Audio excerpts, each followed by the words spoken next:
This WWU student has not declared a major yet, but the deadline is rapidly approaching. With all the different options, what will they pick?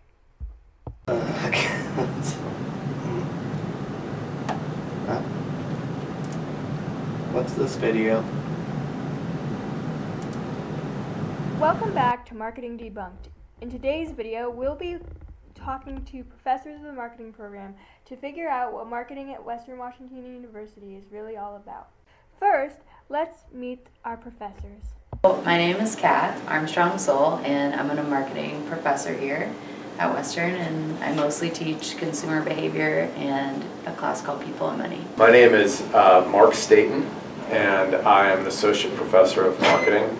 I've been at Western Washington University for, this is crazy, almost 14 years.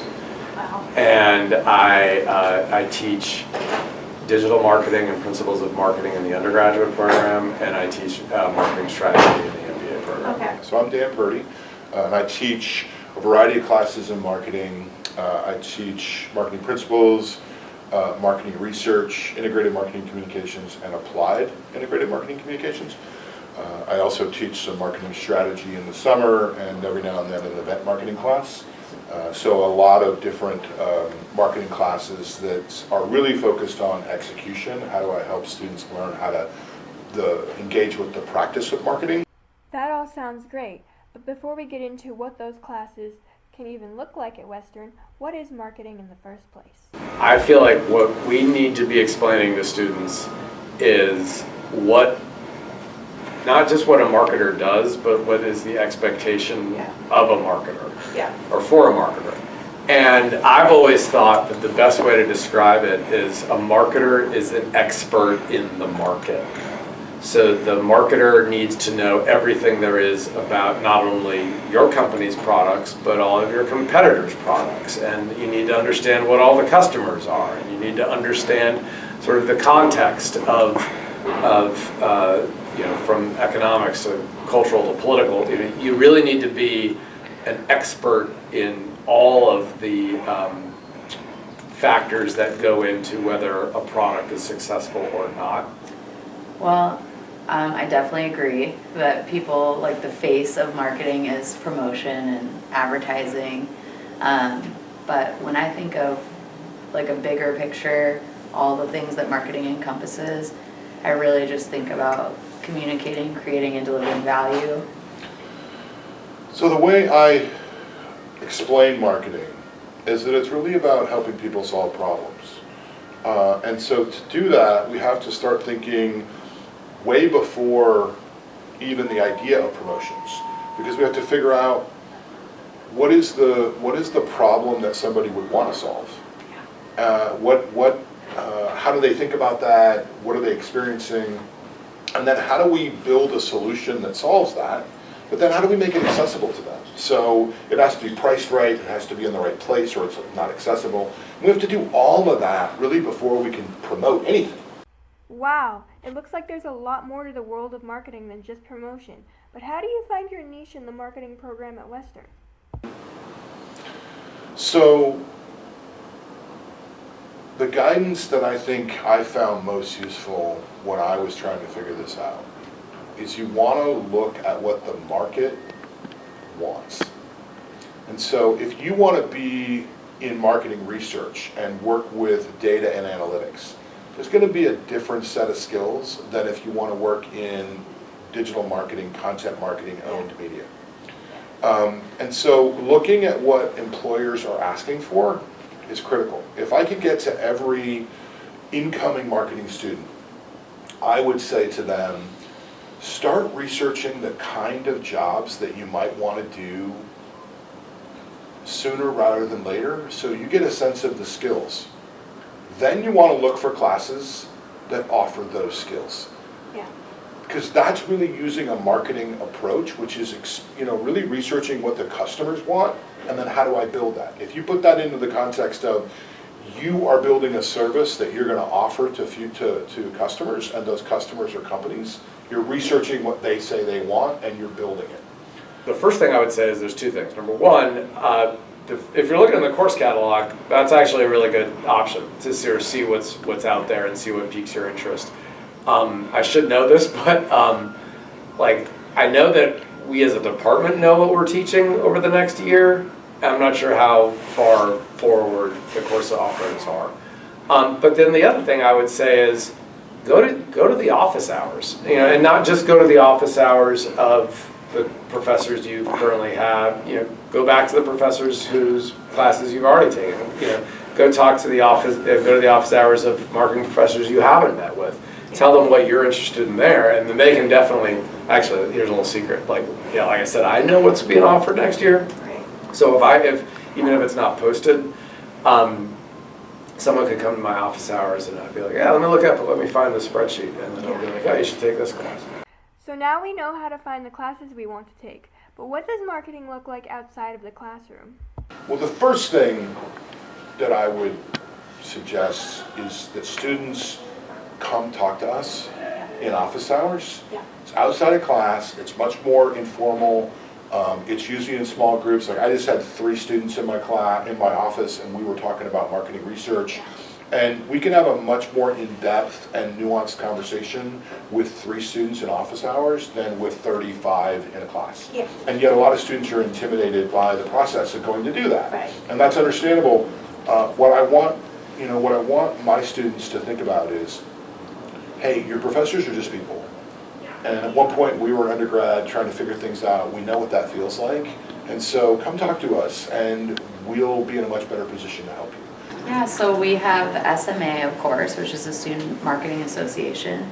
So that's a really good club to get involved with. They meet almost weekly, almost every week, and do a lot of networking stuff, a lot of community building things.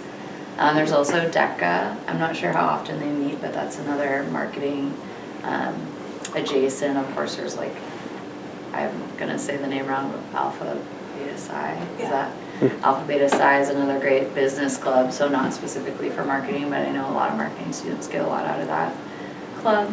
So student clubs are hugely important for the development professionally because you get to practice playing with things. You can practice being part of a group, you can practice leading a group, you can take on some additional responsibility to maybe be a marketing manager when you manage a campaign to promote the club. There's lots you can do there. You also get exposed to alumni and to professionals coming in and speaking, which is really important.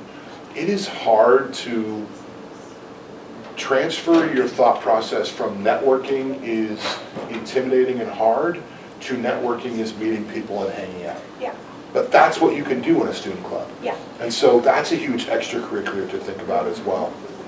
We have the case competition, which we do every winter quarter. It's usually sometime in February.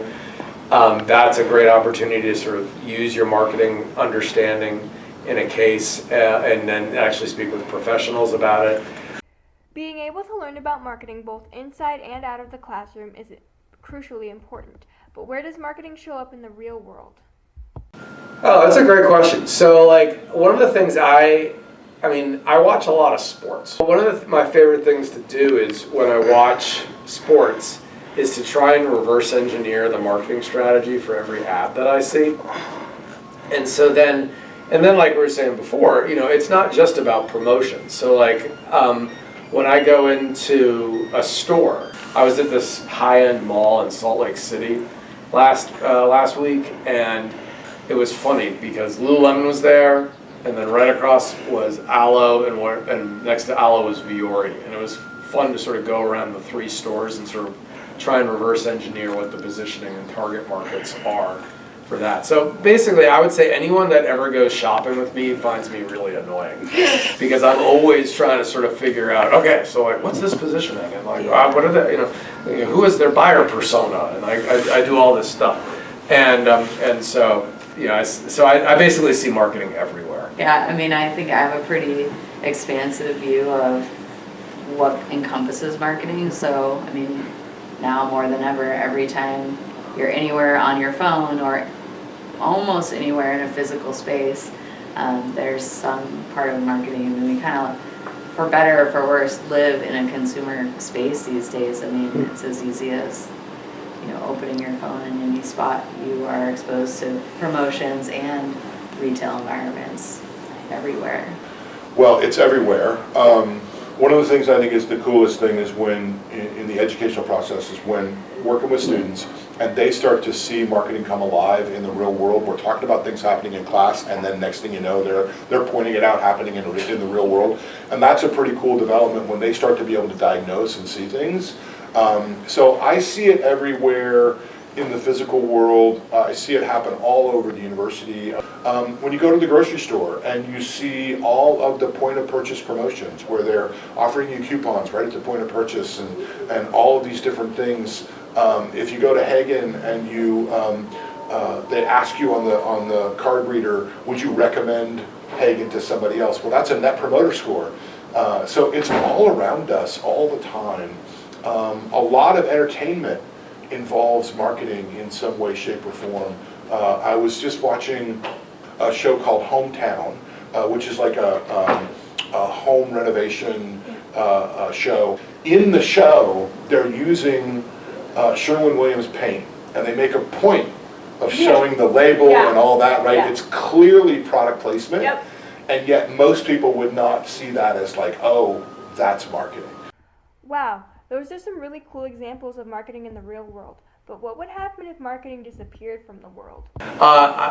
You're too young to get this reference, but like I always think about what the sort of the ads were like, or the imagery around the Soviet Union when there was no, there was just the one company that made toilet paper, and you go to the stores and there were no there. And I mean, I think that there's a lot of variety and in the marketplace, and it's good for consumers that there's not monopolies.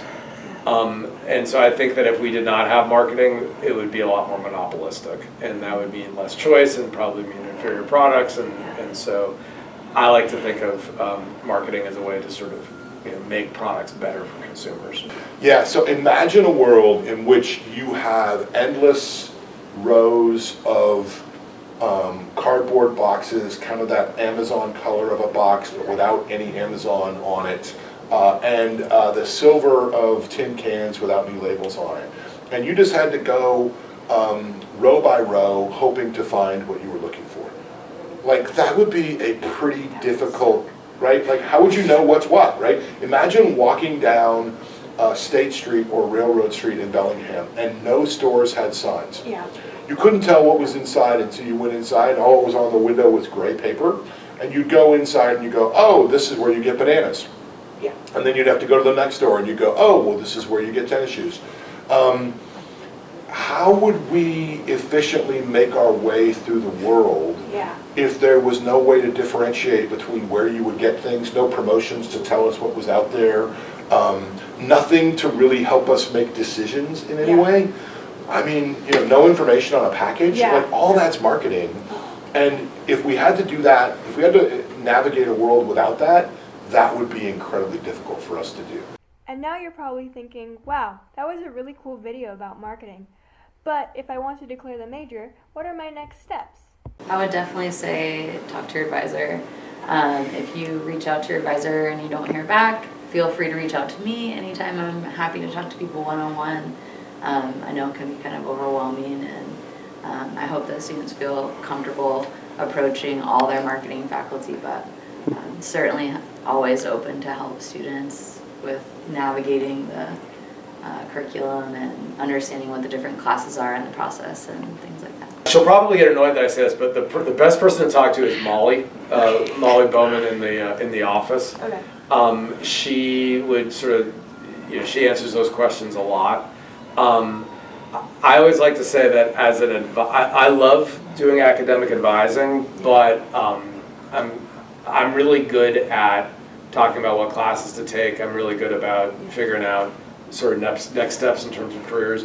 But anything that involves the registrar and sort of official declarations of things, I always say, I'll give you my advice, but make sure you follow up because I'm probably wrong. Yeah.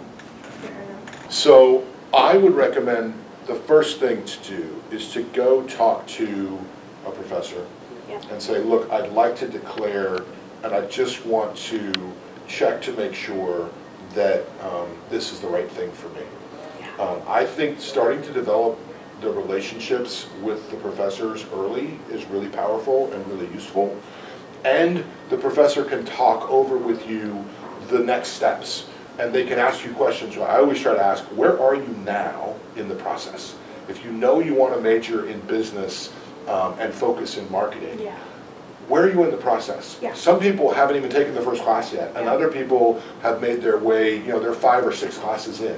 And so that variability matters, because the choices you make in the sequencing of your classes can impact how long it takes you to make it through the major.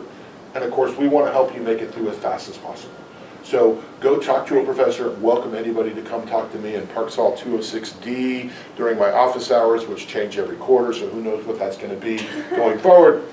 But come talk to me, and I'll ask you, where are you? And then I can help pinpoint like where you could go from there.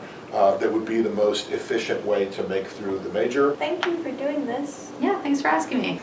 Well, thank you. That's all the questions we have. My pleasure. It's great to see you.